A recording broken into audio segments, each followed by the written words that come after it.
Hello friends. तो कैसे हो आप लोग? आई होप आप लोग सब अच्छे ही होंगे।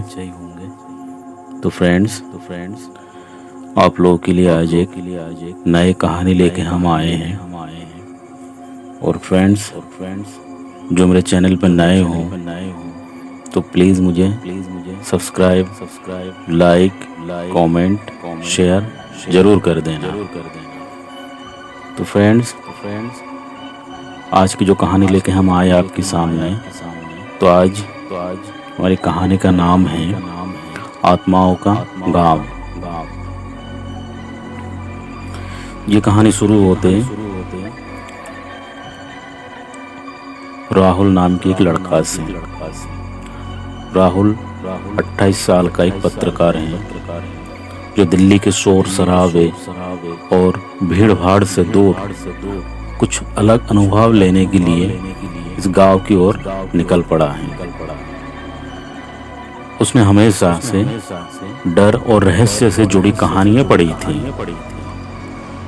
और वो अब खुद उनका सामना करना चाहते थे। उसका गांव दिल्ली से कुछ ही घंटों की दूरी पर एक छोटा सा शहर था और शहर की जिंदगी में वो हमेशा खालीपन महसूस करता था। राहुल ने जर्नलिस्ट का काम किया करता था। ज़्यादातर इन्वेस्टिगेशन स्टोरीज, पैरानॉर्मल इवेंट्स, इसी पर उसकी दिलचस्पी ज़्यादा थी। उन जगहों में थी जहां लोग जाने से डरते थे। इस बार उसने सुना था कि मध्य भारत के एक गांव में कुछ अजीब घटनाएं हो रही थी। लोग रात के समय वहां कुछ इलाकाओं में खो जाते थे और गांव वालों का कहना था कि यह जगह आत्माओं का गांव कहलाती है।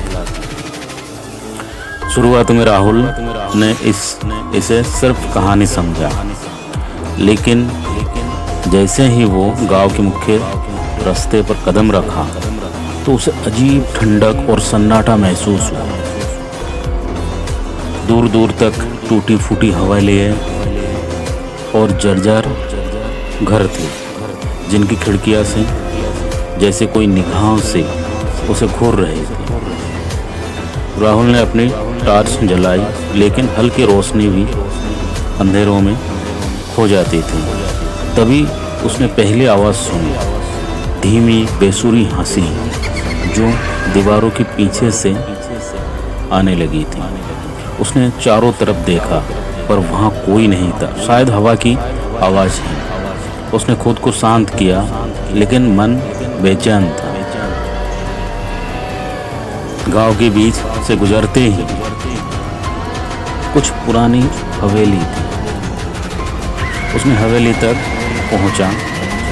जैसे ही दरवाजा खुला तो धूल और जाल से ढका हुआ था, लेकिन राहुल ने हिम्मत जुटाई और अंदर कदम रखा। जैसे ही वो हॉल में पहुंचा, हवा की हल्की सी सरसराहट में फुसफुसाहट की सुनाई दी,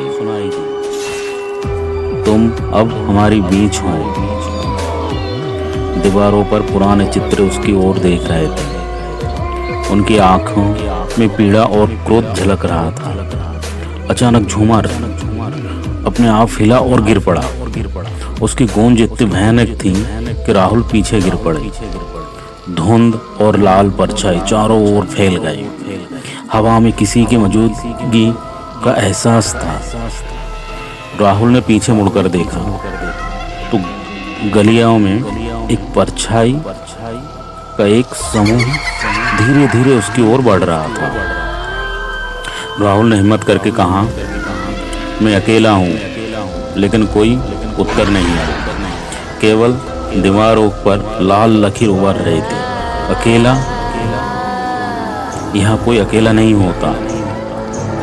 हवेली के हर कमरे में अजीब घटनाएं हो रही थी, जैसे कुर्सियाँ अपने आप हिल रही थी, किताबें खुल रही थी और पन्नों से चीखें सुनाई दे रही थी। राहुल ने कैमरा उठाया, लेकिन केवल धुंध और खाली कैमरे की परछाई दिखी।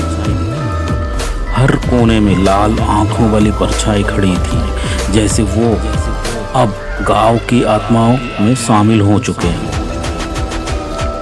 राहुल का डर चरम पर पहुंच गया।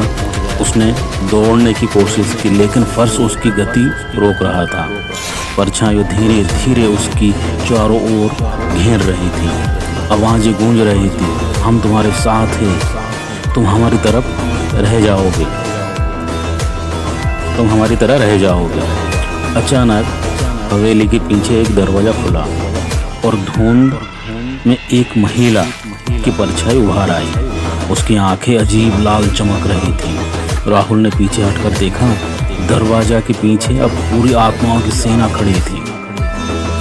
हवेली में हर फर्श, हर दीवार, हर चित्र जीवित हो गया था। राहुल समझ गया कि भागने का कोई रास्ता नहीं रहा।